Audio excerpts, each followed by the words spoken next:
Why do we shout when we are angry?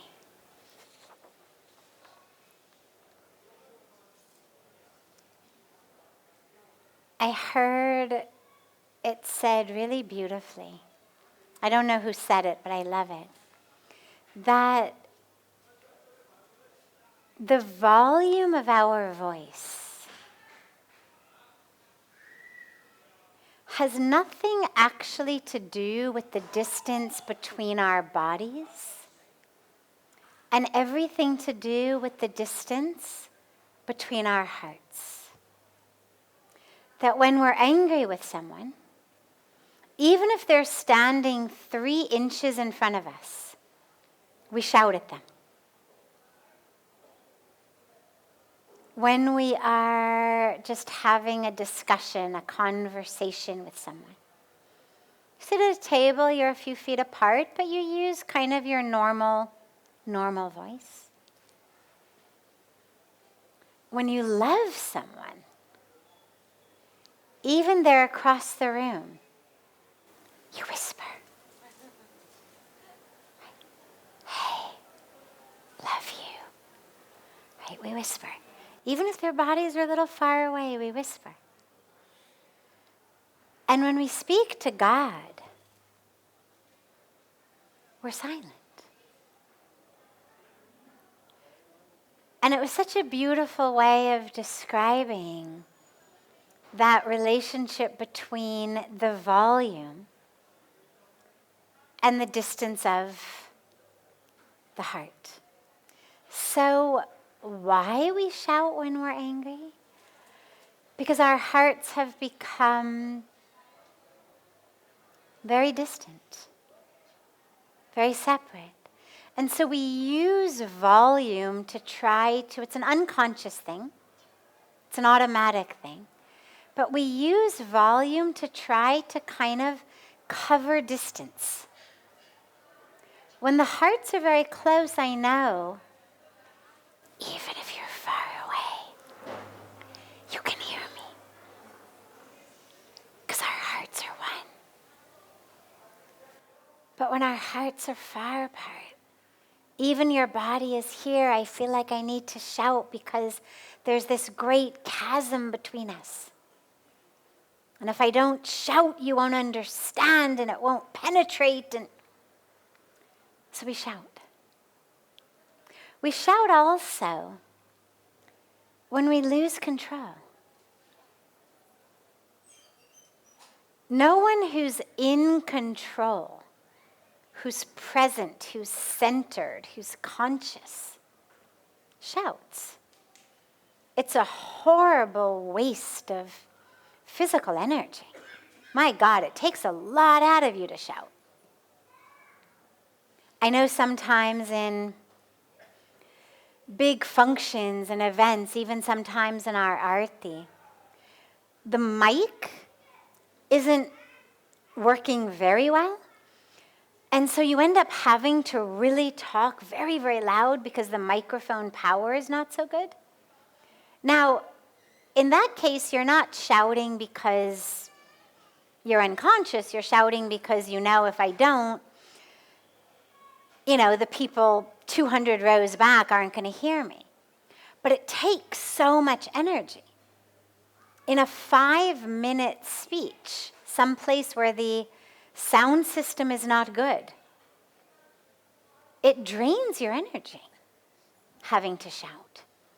So we do it in life only when we're not conscious of it, when we're angry. We've lost ourselves. And so I think on some unconscious level, there's this sense that if we just get loud enough, we can somehow gain control back of the situation. And yet, of course, if you've ever been on the receiving end of someone shouting, what you know is that when somebody shouts at you, the last thing you feel for them is respect.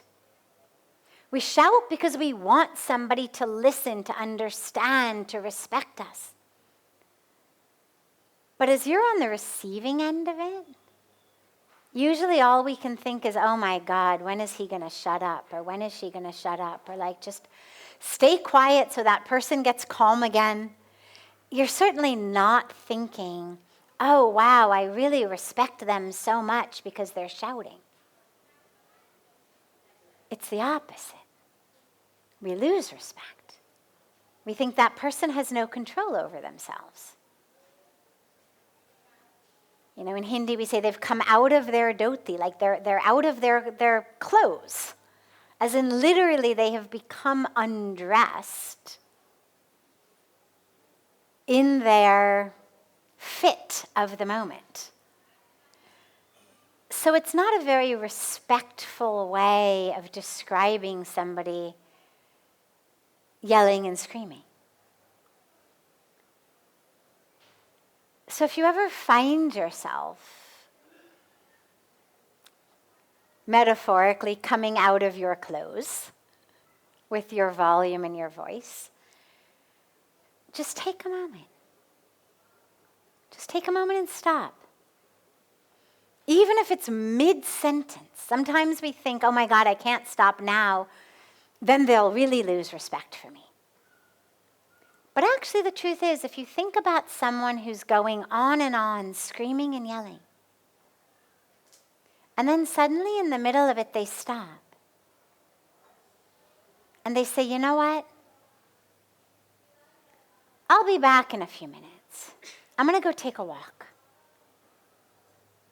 You actually would have more respect for that person than for someone who just screams and yells until they've expended all of their energy, and then finally they slam a door and walk out. The one who actually catches themselves, regains control of themselves, regrounds themselves, anchors themselves, and makes a conscious decision in favor of consciousness by deciding to go take a walk or sit and meditate for a little while or just drink a glass of cool water. That's actually someone to emulate. That's someone to feel like, that's a very respectful thing to do. Like they were really angry, but look how they handled that. I would be much more inclined to actually respect that person.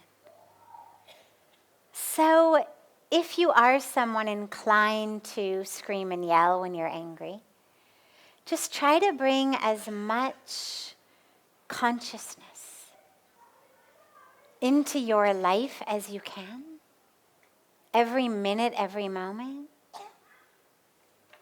And you'll find that that permeates you even when you are in moments of anger. And you'll catch yourself screaming. Sometimes you'll catch it only after it happens, but as your power of awareness grows, you'll catch yourself in the middle of it. And just stop right there. The minute you're aware, just stop. And then slowly, slowly, as your power of awareness grows, you'll be able to catch yourself before it even starts. And that's the goal. That's the goal of bringing our awareness and mindfulness into our lives. So connect with that to which you are very close, like God, like a loved one, to whom you can speak silently or in a whisper. And just start talking to that person instead of the one you're angry at, until your volume comes down. And then regroup. Regain consciousness. Come back to yourself. It'll do wonders for your relationships and also, of course, for your own spiritual growth.